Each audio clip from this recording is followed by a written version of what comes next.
മുത്തശ്ശി, ഇത് തന്നെയല്ലേ പരമ്പരയായിട്ട് കൈമാറി വന്ന വിഗ്രഹം? ഇതെങ്ങനെയാ ഇവളുടെ ബാഗിൽ വന്നേ?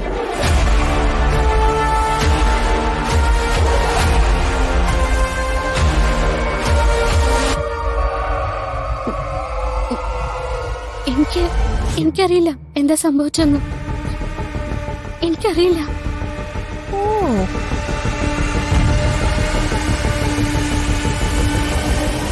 മിണ്ടി പോകരുത്. എന്താ സംഭവിച്ചതെന്ന് നിനക്ക് അറിയില്ല അല്ലേ? എന്നാ ഞങ്ങള് പറഞ്ഞുതരാം. സ്വർണ വിഗ്രഹമല്ലേ, പെട്ടെന്നത് ആരും തുറന്നു നോക്കില്ലെന്ന് കരുതി.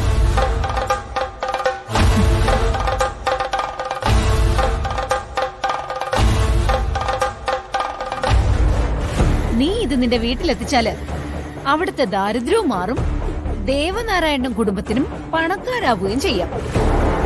ശരിയമ്മ, എന്നെ ഇനി അങ്ങനെ വിളിച്ചു പോരുത്.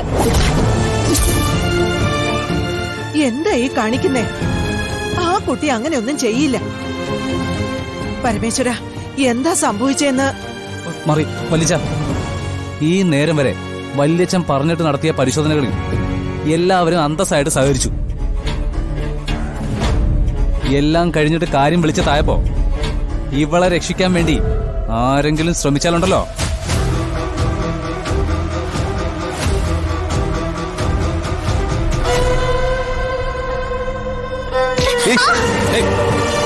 പറയടി, എപ്പോഴാ നീ അത് മോഷ്ടിച്ചത്? എപ്പോഴാ നീ നിന്റെ ബാഗിൽ കൊണ്ടുവച്ചത്? പറയടി.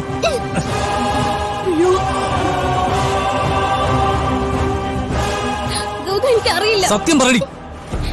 ഞാൻ പറയുന്നത് സത്യമാ.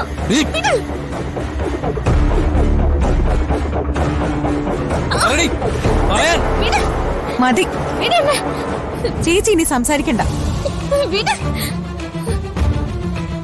ഈ കുടുംബത്തെ ചേച്ചി ഒരു നാണക്കേട് ഉണ്ടാക്കി വെച്ചാ അത് എന്നെയാ ബാധിക്കുക.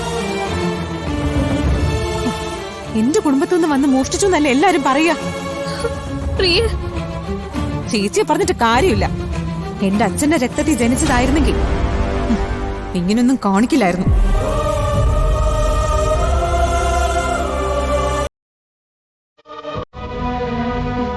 ഇനി ഒരു നിമിഷം ചേച്ചി ഇവിടെ നിൽക്കരുത്.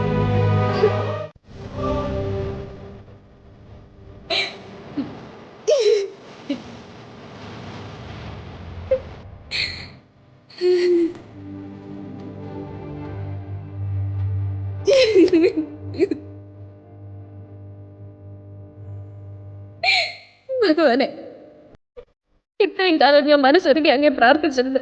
എന്തെങ്കിലും ഫലം ഉണ്ടെങ്കിൽ അതിപ്പോ എനിക്ക് കാണിച്ചു തരണം. സത്യം തെളിയിക്കാൻ എനിക്ക് വേറെ ഒരു മാർഗവും ഇല്ല. എന്റെ അച്ഛന്റെ മുമ്പിലേക്ക് ഒരു കല്യായിട്ട് ഞാൻ തിരിച്ചു പോവില്ല. അതിനേക്കാൾ നല്ലത് അങ്ങനെ തിരുനടയില് ഇടിച്ചു മരിക്കുന്നതാ. ഞാൻ അങ്ങയുടെ മുന്നിൽ അവസാനിക്കാൻ പോവാ, എന്നേക്കോട്ട് തീരാൻ പോവാ.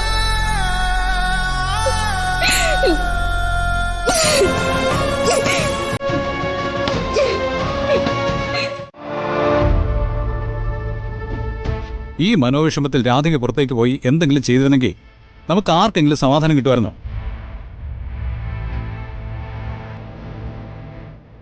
ഈ ജന്മത്തിൽ നമുക്ക് സ്വസ്ഥത ഉണ്ടാവുമായിരുന്നോ?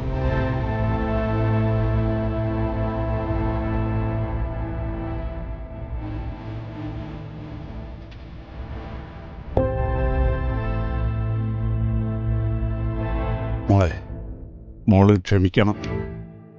മനോഹരമായൊരു വീട് പണിതിട്ട് നല്ലൊരു കുടുംബസങ്കല്പവും മനസ്സിൽ വെച്ച് കുറെ വന്യമൃഗങ്ങളെ വളർത്തി വലുതാക്കേണ്ടി വന്നു എനിക്ക്. ഈ നിൽക്കുന്ന ഭീകരരെ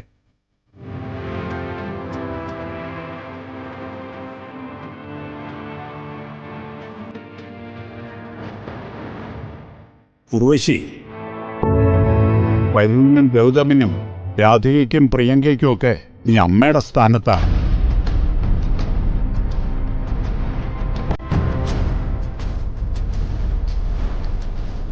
ആ വാക്കിന്റെ വില അറിയോ നിനക്ക്?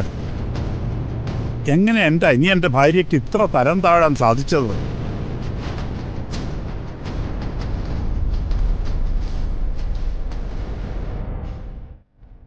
ചോദിക്കേണ്ടത് കൽപ്പനയോടാ. രാധികയോട് അവളുടെ ദേഷ്യം എന്താണെന്ന് ചോദിക്കും.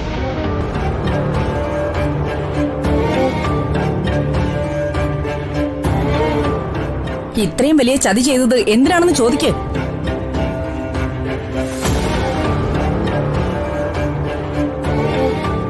എടുത്തി കുറച്ചു നേരം നിങ്ങൾ ഇവിടെ തിളച്ചു മറിയുന്ന ഒരു പ്രകടനമൊക്കെ നടത്തി. എനിക്ക് ഈ വീഡിയോ വേണമെങ്കിൽ നേരത്തെ എല്ലാവരെയും കാണിക്കാമായിരുന്നു. പക്ഷേ ഏതറ്റം വരെ നിങ്ങൾ പോകുന്ന എനിക്കൊന്ന് കാണണമായിരുന്നു. അതുകൊണ്ടാണ് വൈകിപ്പിച്ചത്.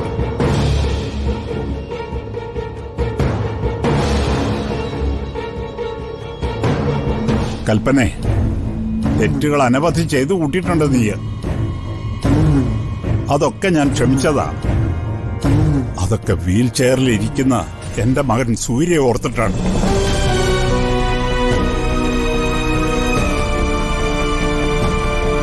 പറയ, എന്തിനാ നീ ഇത് ചെയ്തത്?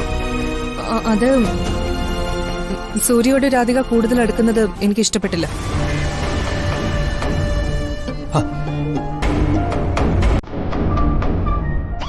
അവളെ ഇവിടുന്ന് പുറത്താക്കാൻ വേണ്ടിയാ ഞാനിതൊക്കെ ചെയ്തത്.